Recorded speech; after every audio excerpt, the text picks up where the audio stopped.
Now let us take another example to see the application of maxima and minima in economics.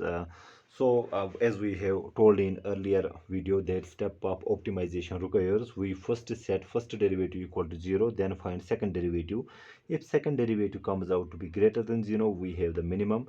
If it is less than 0, we have the maximum. So let us understand this very concept with an example. Okay, so we have an example. The demand function of a monopolist is P is equal to 30 minus 0.65 Q. P is the price, Q is the output, and his total cost is Tc is equal to 0.5 Q square plus 10 Q plus 50. We have to find the value of quantity, which is Q, which results in minimum of average cost and maximum total revenue. Okay, so we need to find out the value of Q here for minimum and for maximum of average cost and total revenue respectively. So what we are being given, we have the first we need to find the average cost. Now what is that average cost? Average cost is simply total cost upon quantity. So this is our total cost, which is 0.5 Q square plus 10 Q plus 50, and if we divide it by Q, we will get here 0.5 Q plus 10 plus 50 upon Q. This is our average cost. Okay, now to find the minimum, the value of Q, where average cost is minimum, that means we need to take the first derivative. So we set first derivative equal to 0 of average cost, that means DAC upon DQ, and we set it equal to 0, which implies now derivative of Q is here 1, we are left with 0.5 plus derivative of constant is 0, and derivative of Q,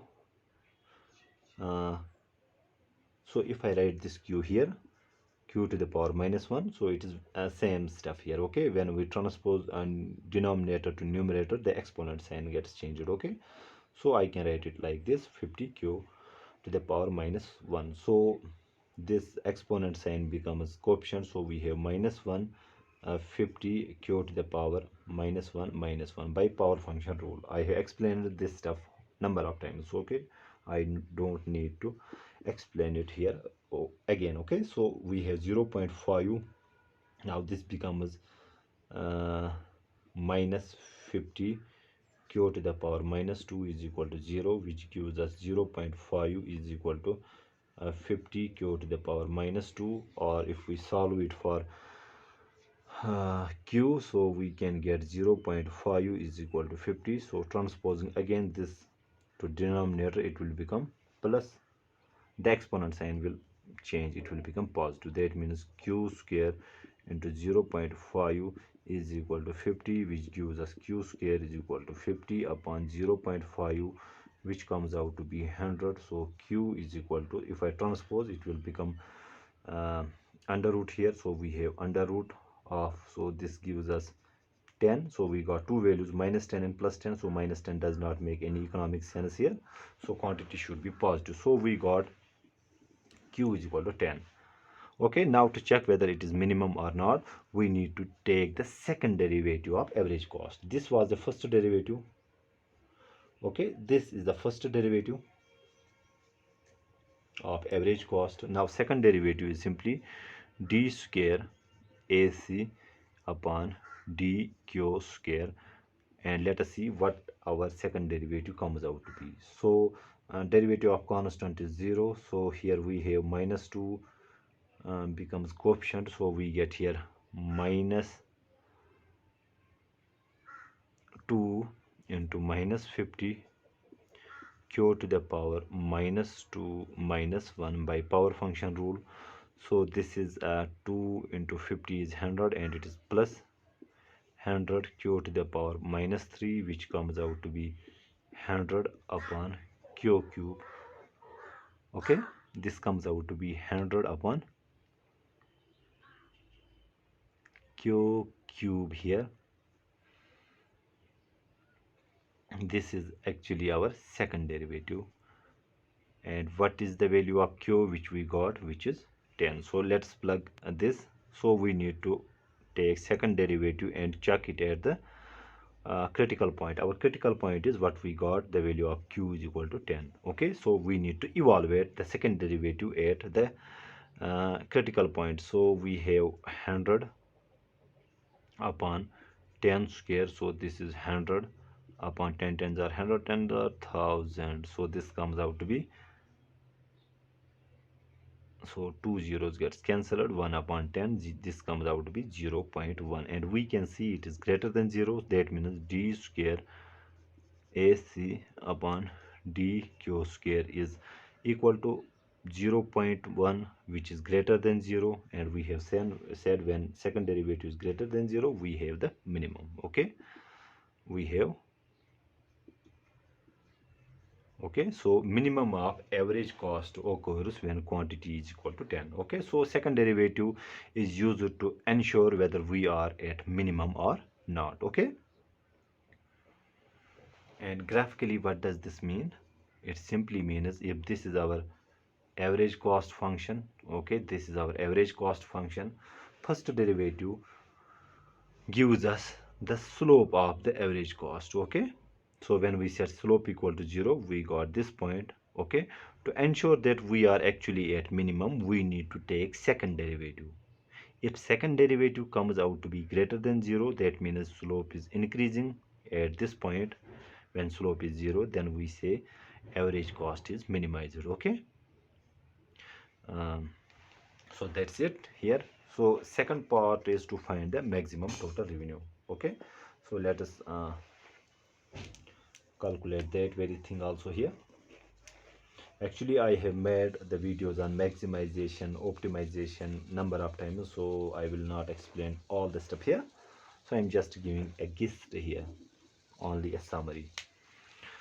So we have to find out the maximum total revenue. Now we know total revenue is simply equal to price into quantity. So P is 30 minus 0 0.65 q, to this we multiply q, so this comes out to be 30 q minus 0 0.5, sorry it is 65 q square. Okay, since we need to find the maximum total revenue,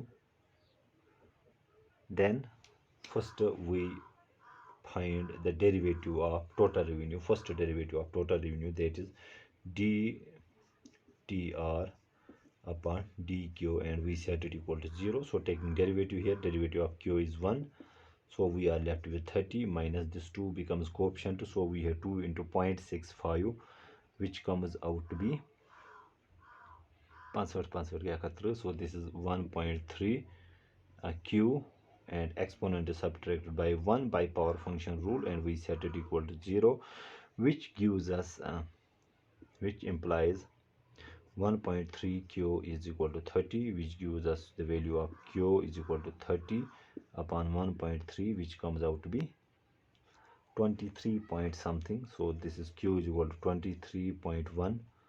Okay, so this is the first derivative.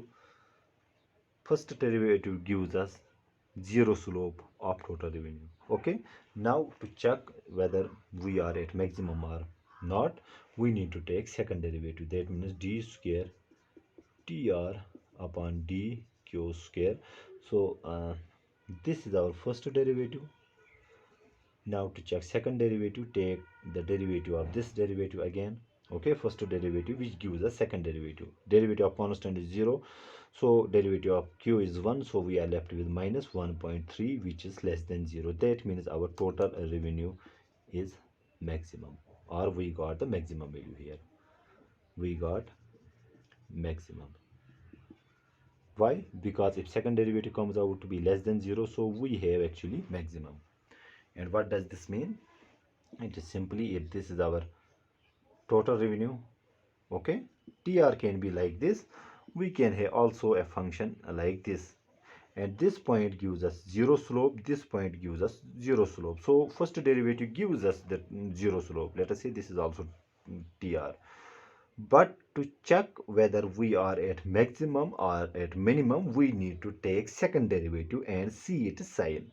If second derivative is less than 0, then obviously we are at maximum. Okay, so since slope is decreasing here, that means, which we got here, minus 1.3, which is less than 0, that means we are actually at maximum. Okay, so second derivative is only used to differentiate, to make sure whether we are at maximum or not. So slope can be 0 at 2 points, at either at this point which is minimum or at this point which is maximum.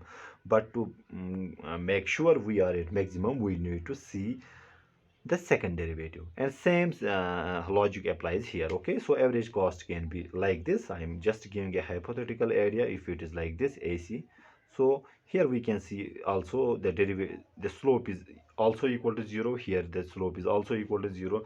Now to make sure whether we are at minimum, we need to take second derivative. If second derivative is greater than 0, this very stuff here, then we are actually at minimum. Okay, so I hope I make myself clear in this video. I have made videos on constrained optimization, unconstrained optimization, and other stuff. You can check on my YouTube channel. I am